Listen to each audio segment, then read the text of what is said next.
How to win friends and influence people by Dale Carnegie. लोक व्यवहार। खंड 2। लोगों के दिल में जगह बनाने के 6 आसान तरीके। 5वां, लोगों में रुचि बढ़ाए।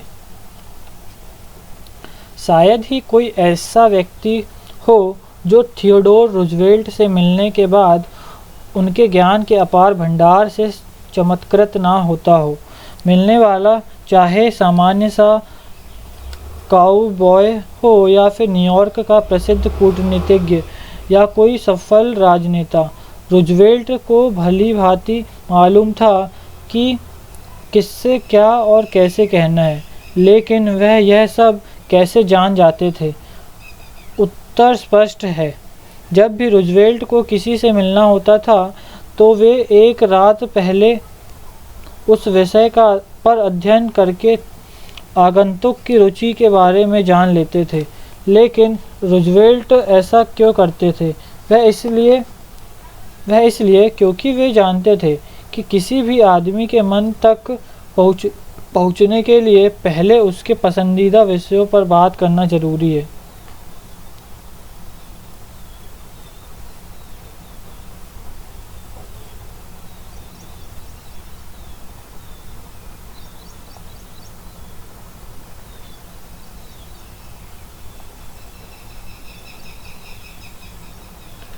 येल में अंग्रेजी साहित्य के प्रोफेसर तथा प्रसिद्ध निबंधकार प्रोफेसर विलियम लियोन फेल्प्स ने यह सबक बहुत कम उम्र में ही सीख लिया था। अपने एक निबंध ह्यूमन नेचर में फेल्प्स ने लिखा है, जब मैं 8 साल का था तो मैं अपनी चाबी लिब्बी लिंसले के घर पर स्ट्रैटफोर्ड में छुट्टियां मनाने गया हुआ था। एक शाम एक अधेड़ व्यक्ति मेरी चाची से मिलने आया तथा उनसे थोड़ी देर बातें करने के पश्चात वह मेरी ओर बड़े ध्यान से देखने लगा। उस समय नावों के बारे में मैं बहुत जिज्ञासु था तथा उस आगंतुक ने अच्छे प्रकार से इस विषय पर चर्चा की तो मुझे बहुत आनंद आया।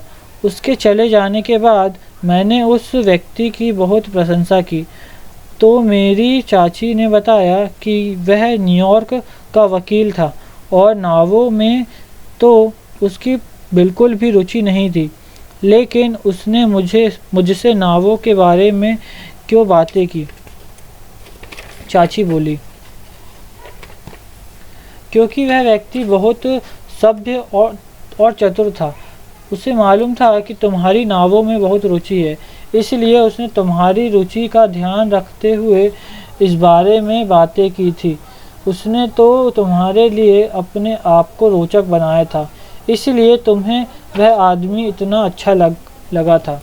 विलियम लियोन फेल्प्स आगे कहते हैं, मैं अपनी चाची की वह बात कभी नहीं भूला।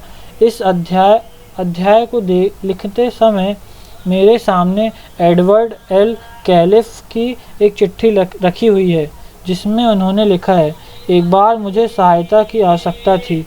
एक विशाल स्काउट जम्बूरी यूरोप जाने वाली थी और मैं चाहता था कि अमेरिका के एक बड़े कॉरपोरेशन के प्रेसिडेंट मेरे एक बच्चे को यात्रा पर भेजने का खर्च वहन करे। इसे आप सौभाग्य कह लीजिए कि उनसे मिलने जाने से ठीक पहले मैंने सुना था कि उन्होंने एक $10 लाख का चेक काटा था, जो कैंसिल हो जाने के बाद उन्होंने शीशे में जड़वाकर रख लिया था। ऑफिस में प्रवेश करते ही मैंने सबसे पहले उनसे $10 लाख के चेक के बारे में पूछा। मैंने उनसे कहा, मैंने आज तक इतनी बड़ी रकम का चेक काटते हुए किसी को भी नहीं देखा और मैं यह बात अपने मित्रों तथा परिवार वालों को बताना चाहता हूँ कि मैंने अपनी आँखों से $10 लाख का चेक देखा है। यह सुनकर तो वे प्रसन्नतापूर्वक मुझे चेक दिखाने के लिए तैयार हो गए। फिर मैंने उनसे पूछा, यह चेक क्यों और किस प्रकार काटा गया? मिस्टर कैलिफ ने बहुत चतुराई का परिचय देते हुए आरंभ में बॉय स्काउट्स या यूरोप की जम्बूरी या अपनी इच्छा के बारे में कोई भी बात नहीं की थी। वे तो उस वस्तु में रुचि ले रहे थे जिसमें सामने वाले की रुचि थी। इसका परिणाम यह हुआ कि कुछ देर बाद प्रेसिडेंट स्वयं पूछने लगे, अच्छा, आप मुझसे क्यों मिलना चाहते थे? मिस्टर कैलिफ ने आगे बताया, मैंने जैसे ही उनके सामने अपनी पूरी बात खोली तो उन्होंने तुरंत ही मेरा आग्रह स्वीकार कर लिया। मैंने जितना मांगा था उन्होंने उससे भी अधिक दिया। मैंने तो केवल एक बच्चे का यूरोप जाने का खर्चा मांगा था, लेकिन उन्होंने तो मेरे 5 बच्चों और मुझे भी यूरोप भेजने की व्यवस्था कर दी थी। उन्होंने साथ में हमें $1000 का क्रेडिट लेटर भी लिख दिया और हम सबको यूरोप में रुकने का 7 दिनों का खर्चा भी दिया। अपनी कंपनी के ब्रांच प्रेसिडेंट को पत्र लिखकर उन्होंने हमारी सुख सुविधाओं का ध्यान रखने के लिए भी कहा। उन्होंने हमें पेरिस की सैर कराई। तब से उन्होंने कई गरीब युवकों को नौकरी भी दी है और वे अब भी हमारे समूह में सक्रिय है। लेकिन मुझे पता है कि यदि मैंने उनकी रुचि का ध्यान ना रखा होता तो अपनी बात मनवाना मेरे लिए बहुत कठिन होता। इस तकनीक की महत्ता व्यापार में कितनी है, इसके लिए डुवर्नॉय एवं सन्स के हेनरी जी डुवर्नॉय की कहानी सुनते हैं, जिनकी न्यूयॉर्क में होलसेल की बेकिंग फर्म थी। मिस्टर डुवर्नॉय न्यूयॉर्क के एक होटल को अपनी ब्रेड सप्लाई करने के लिए मिस्टर डुवर्नॉय न्यूयॉर्क के एक होटल को अपनी ब्रेड सप्लाई करने के लिए 4 वर्षों से प्रयास कर रहे थे। वे प्रति सप्ताह मैनेजर से मिलने भी जाते थे। वे उन सभी सामाजिक समारोह में भी जाते थे जिनमें मैनेजर जाता था। मिस्टर डुवर्नॉय ने तो उस होटल में एक कमरा भी किराए पर ले लिया था ताकि वे मैनेजर के संपर्क में रहे, लेकिन फिर भी बात बनती नहीं दिख रही थी। मिस्टर डुवर्नॉय ने आगे कहा, फिर मैंने अपना ढंग बदलने का निश्चय लिया। मैंने उस मैनेजर की रुचि के बारे में पता लगाने का प्रयास किया। फिर मैंने पता लगाया कि वह मैनेजर अमेरिका के होटल एग्जीक्यूटिव्स की एक सोसाइटी से संबंध रखता है जिसका नाम होटल ग्रीटर्स ऑफ अमेरिका है।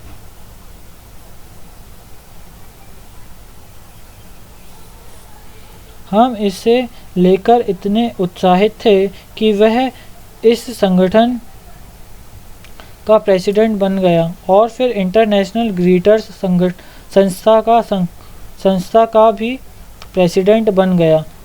इसके सम्मेलन जहाँ कहीं भी होते थे वह इसकी प्रत्येक बैठक में भाग लेने जाता था। उसकी इसी रुचि को जानकर मैंने अगली भेंट में उसके पास जाते ही ग्रीटर्स संस्था के बारे में बातें करना शुरू कर दिया और यह सुनकर तो वह बहुत अच्छा अनुभव करने लगा। वह बहुत देर तक ग्रीटर्स संस्था के बारे में मुझसे बातें करता रहा और उसकी आवाज़ में विचित्र उत्साह था।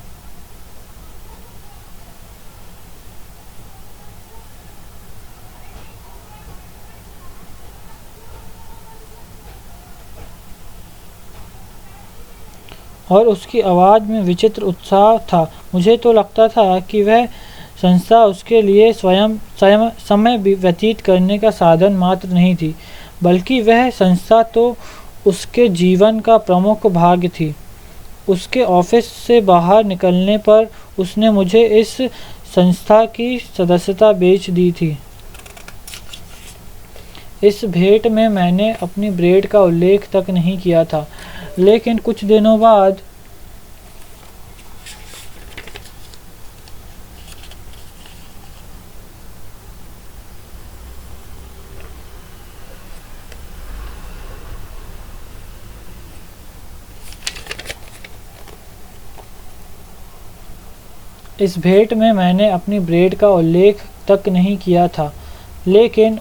कुछ दिनों बाद उस होटल के स्टीवर्ड ने मुझे फ़ोन करके कहा कि मैं अपने ब्रेड के सैंपल तथा कीमतें लेकर पहुंच जाऊं। स्टीवर्ड ने फ़ोन पर कहा, मालिक आपसे बहुत प्रभावित है। मुझे तो समझ में ही नहीं आ रहा है कि आपने उन पर क्या जादू कर दिया है। अब जरा सोचिए, जिस व्यक्ति के साथ व्यापार करने के लिए मैं 4 वर्षों से भटक रहा था, वही आज मुझे बुला रहा था, लेकिन मैं आज भी उसके पीछे ही चक्कर काट रहा होता। यदि मैंने उस मैनेजर की रुचि का पता ना लगाया होता। मैरीलैंड में हेजर्सटाउन के एडवर्ड ई हैरीमैन ने सेना की नौकरी पूरी करने के पश्चात मैरीलैंड की सुंदर कम्बरलैंड वैली में रहने का निश्चय किया, लेकिन उस क्षेत्र में बहुत कम नौकरियां उपलब्ध थी। बहुत खोजबीन के बाद पता चला कि एक सनकी व्यापारी आर.जे. फैकहाउज़र उस क्षेत्र की अनेक कंपनियों का स्वामी था तथा अनेक कंपनियां उसके नियंत्रण में थी। इस व्यापारी ने गरीबी से अमीरी तक पहुंचने में बहुत लंबी यात्रा तय की थी। नौकरी खोजने वालों के लिए उन तक पहुंचना सरल नहीं था। मिस्टर हैरीमैन स्वयं बताते हैं, बहुत से व्यक्तियों का साक्षात्कार लेने के बाद मुझे पता चला कि उसकी सबसे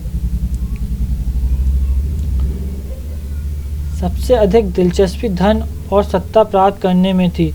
उसने एक समर्पित तथा कठोर सेक्रेटरी भी रखी थी, जिसके कारण उससे मिलना बहुत कठिन था। फिर मैंने उस सेक्रेटरी की रुचियों तथा लक्ष्यों का पता लगा लिया।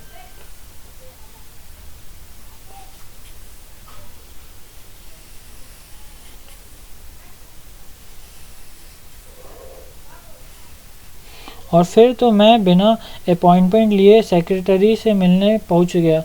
वह सेक्रेटरी तो मैं जैसे फैकहाउज़र की छाया थी, लेकिन जब मैंने उसे बताया कि मेरे पास मिस्टर फैकहाउज़र के लिए एक बहुत अच्छा प्रस्ताव है जो आर्थिक तथा राजनीतिक सफलता में बदलाव ला सकता है, तो वह बहुत उत्साहित हो गई। मैंने उसे यह भी ज्ञापित कर दिया कि उसका भी फैकहाउज़र की सफलता में बहुत बड़ा योगदान है। उसके बाद तो मैं मिस्टर फैकहाउज़र से मेरी मीटिंग तत्काल निश्चित करवा दी। उसके भव्य ऑफिस में घुसने से पहले ही मैंने सोच लिया था कि मैं सीधे नौकरी की बात नहीं करूँगा। वह एक शानदार कुर्सी पर बैठा हुआ था और मुझ पर बरस पड़ा। आप मुझसे क्या बात करना चाहते हो? मैंने उत्तर दिया, मिस्टर फैकहाउज़र, मुझे विश्वास है कि मैं आपके लिए पैसा कमा सकता हूँ। यह सुनकर तो वह एकदम से उठा और मुझे एक शानदार कुर्सी पर बैठने का निमंत्रण दे दिया।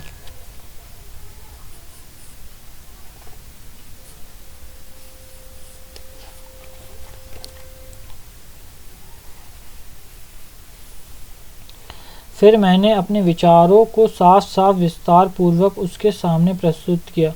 इस विचारों को क्रियान्वित करने के लिए मैंने अपनी सभी योग्यताओं का वर्णन किया और यह भी बताया कि किस प्रकार इनसे उसकी व्यक्तिगत सफलता तथा व्यापार की सफलता में वृद्धि हो सकती है। उन्होंने तुरंत ही मुझे नौकरी दे दी और अब वो 20 साल से भी अधिक हो चुके हैं मुझे उनके व्यापार का अंग बने हुए। इससे हम दोनों को ही बहुत लाभ पहुंचा है। इस प्रकार यह तो निश्चित है कि सामने वाले व्यक्ति की रुचियों के अनुसार बातें करने से दोनों पक्षों को ही लाभ होता है। कर्मचारी संप्रेषण के क्षेत्र के विशेषज्ञ हार्वर्ड जेड हर्जिग ने तो सदा ही इस लाभ का पालन किया है। जब उनसे किसी ने यह पूछ लिया कि उन्हें इससे क्या लाभ हुआ है, तो मिस्टर हर्जिग ने तत्काल उत्तर दिया कि उसे इससे प्रत्येक व्यक्ति से अलग अलग लाभ होता था और साथ ही उसके मित्रों का क्षेत्र भी बढ़ जाता था। सामने वाले व्यक्ति की रुचि के बारे में चर्चा करें। सिद्धांत 5।